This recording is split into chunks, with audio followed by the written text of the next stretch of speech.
So hey guys, today we're going to be going into another method of drawing, which is called a gesture drawing. So I'm going to show you this here. I'll show you how to do this here shortly. A gesture is nothing more than a very loose, very quick way of drawing, where all you're trying to do is capture either the movement or a pose of whatever subject you're looking at. So when we do this, you're not going to be doing a lot of detail work. You're just trying to capture the essence of what's going on. Alright, let's go ahead and get this thing started. So before we actually start drawing, I'm going to give you a few little tips. First of all, you want to stay nice and loose. You are not trying to do like all this little detail or anything like that. All you are trying to do is capture the essence of what's going on. Second, you want to make sure that you ignore what you don't need. So in this image, there's a lot going on. I don't need all that. All I need is this little guy right here, this branch because he's hanging off of it, and possibly this branch right here. Everything else I can ignore. Okay. And third, try not to erase. We want to try to do this continuously, and we want to make our corrections as we go, or our changes as we go. Don't worry about the finished product, whether it's perfect or not. All you're trying to do is capture the essence of what you need. So before we actually work on this little guy, I'm going to show you a real quick warm-up exercise that you can do. And for this assignment, all you need, or for this session, all you need is a writing instrument and some paper and reference materials. Our warm-up exercise is pretty easy.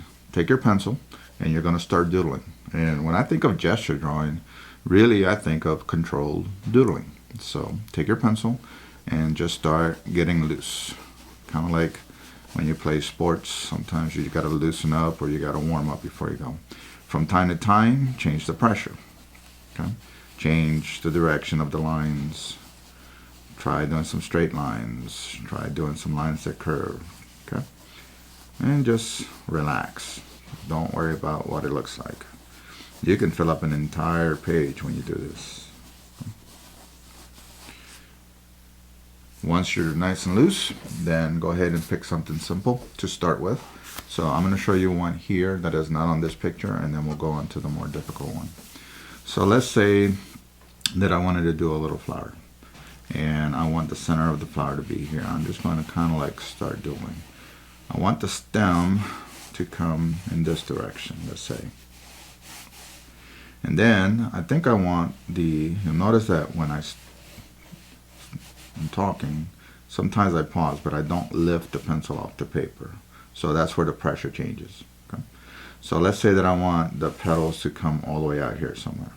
So I'm just going to throw in a very loose guideline here, and then I can start working on the petals. So I think I want these petals to come down like this. So you'll notice to make the petals stand out, all I did was increase the amount of pressure. So back here, because these petals are further away from you, they'll look small. And then as you start coming back to the front, they start getting bigger again. Right? Because basic rule of perspective says things that are close to you will look bigger. Things that are far away will look smaller. If you want to emphasize something, just press a little bit harder. Our eyes, as we talked about before, will tend to see the darker stuff and will ignore the lighter stuff. I need this part of the centerpiece right here. I'm going to see, I did that. I just come down here. I'm going to darken up and thicken up the stem. And if I want to put in a leaf, I can decide what that's going to look like. That's it. That's all gesture drawing is. I'm not worried about the details. All I'm trying to do is capture the object and what it's doing. In this case, I have a flower, and the petals are kind of going downward a little bit. Now let's move on to one that's a little bit more challenging. I'm going to have this little guy here off camera, so you may not see everything, but I want to show you what I'm going to try to capture. I'm going to try to capture this entire area right here, the length of the arm, this arm that's bent, the size of the body, straight leg, and a bent leg. Right? If I can do that, and I can do it in relatively good proportions, I'm good to go. I don't have to draw the fur. I don't have to draw like all of the little details inside or anything like that. Okay? Now, where you start is not as important on this type of drawing as it is in others. So I'm going to go ahead and kind of suggest where I want the head to go. So I think I'm going to start right about here. From time to time, I will pause and really study the subject. So here, this part of the arm is really short. This one, oops, a little too thick. So you see there, I made a mistake. Not a big deal. I just moved my pencil down and back in business. So like here, that's too thick up there. So really what I need to do is do something more like that. Thin here, thick here. There's the arm. This is here. This arm looks a little bit too skinny still. And his front arm is going to be there. And so that's where the tree is going to be. Now when I move down, his stomach flares out this way just a little bit. He's not really heavy, but don't go straight down. And here I made this too long. Okay, so I'm making adjustments as I go. Okay, so that looks a lot better. And this needs to come out further away from the head here. Then on this side, we have the thigh area, kneecap, lower leg, and then the foot here. Up here, where the groin area is, this is where the leg starts to bend in this direction. So the thigh is here, kneecap is here, lower leg is here, and we can see a little bit of the foot. And that is where this branch is here.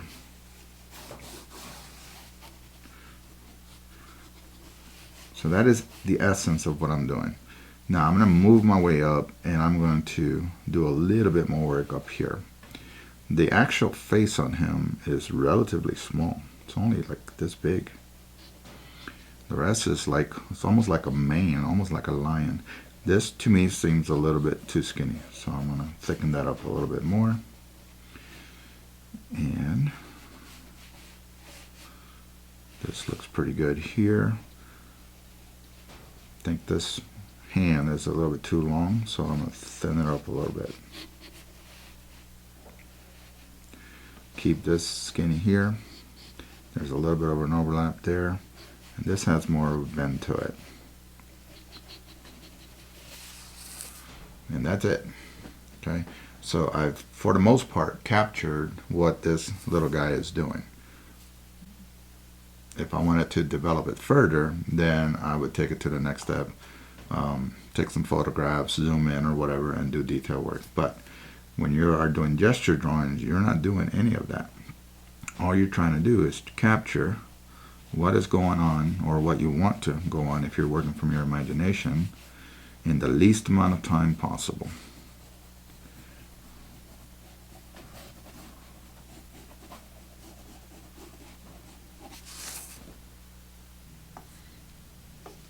So let's try another one. It's the same little guy, but in a slightly different pose. So he's not stretched out anymore. So all of this is going to be very compact. So we're going to have to deal with that. So, and the position of his face is moving in a different direction. So I'm going to say, I think I want to start with the head here. You'll notice that I do guidelines, everything, all as I go. So I don't like, I just do it. I just put it on there. Now his mane is way out here somewhere. And his body is doing something like this. Now from about here, roughly, is the location of his hand. And as it comes back down, it gets thicker. It does not, I'm not worried about like putting in the fur or anything like that. This is too square, so I'm going to bump it up. Here, I can see the dark part, which is the stomach. Right here. You can throw in a little shadow there if it helps. Now, the arm that's going up, here's the stomach here, and it's away from the head. It just goes up. It's going to go off the page. And this part here kind of like comes this way. Now, Because this is so compact, you're not going to see his legs that much. So this is the stump that he's on, this way. And it's relatively thick, so sometimes you do need to put in a little bit of the background to help.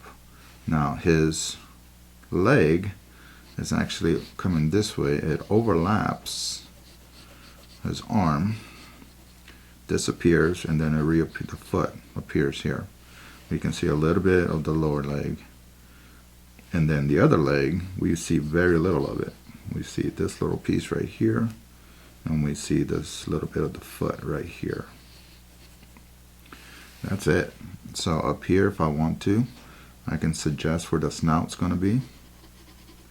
But again, I'm not trying to put a bunch of details. So the eyes are going to be here, more or less. So I can just darken up that area a little bit.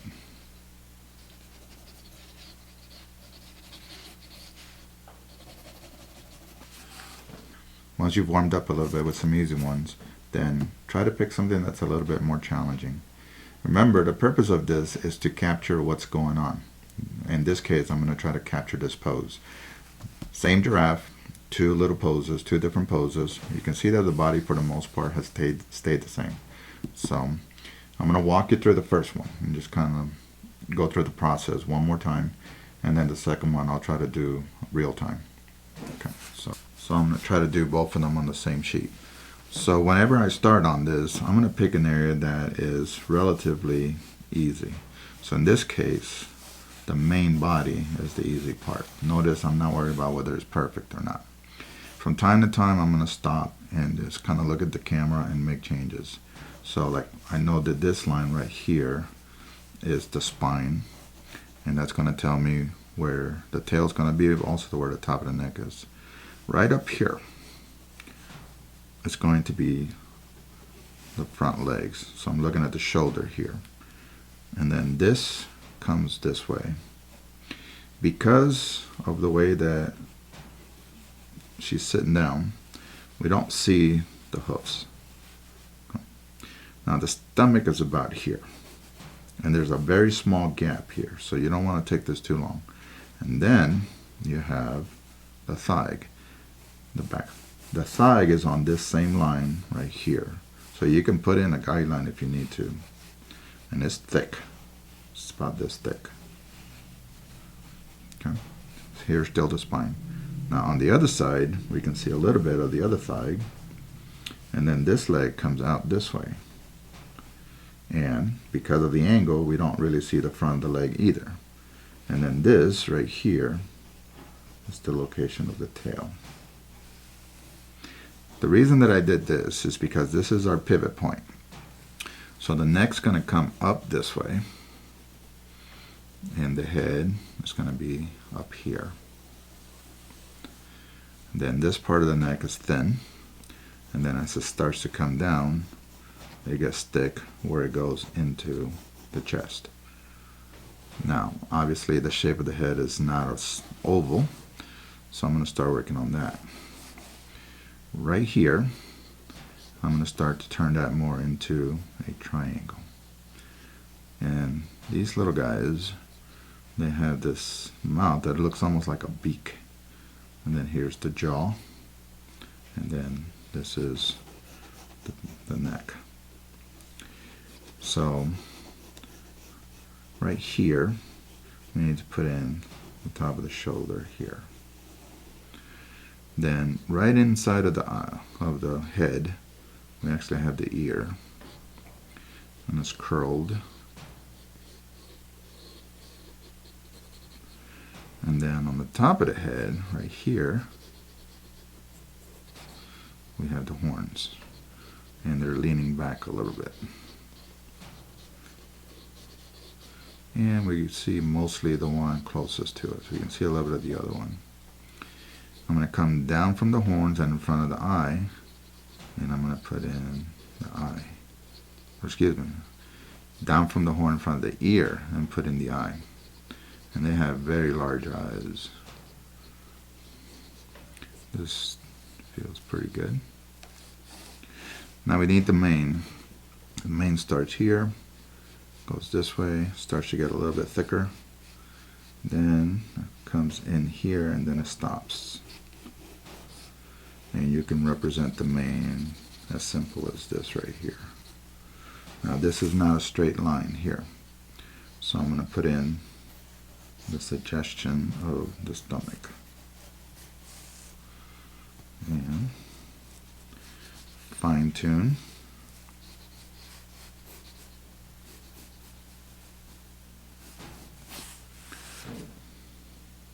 And that's pretty much it on that one. You do not have to sit there and draw all of the little patterns and stuff. You would do that, you know, if you were going to develop this to another level. But remember, when you're doing gesture, you gotta move quickly and try to capture what's going on.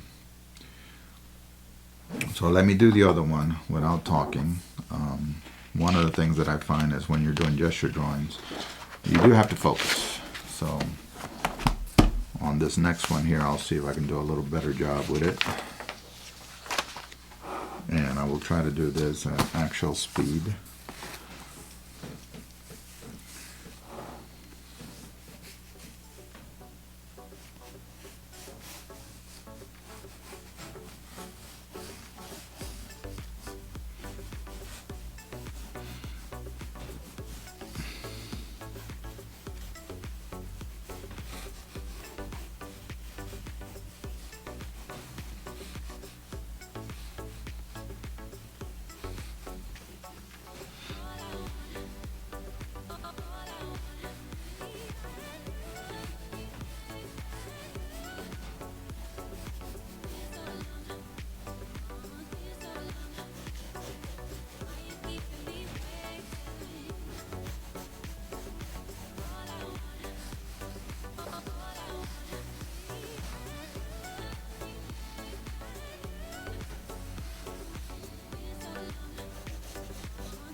And that's it.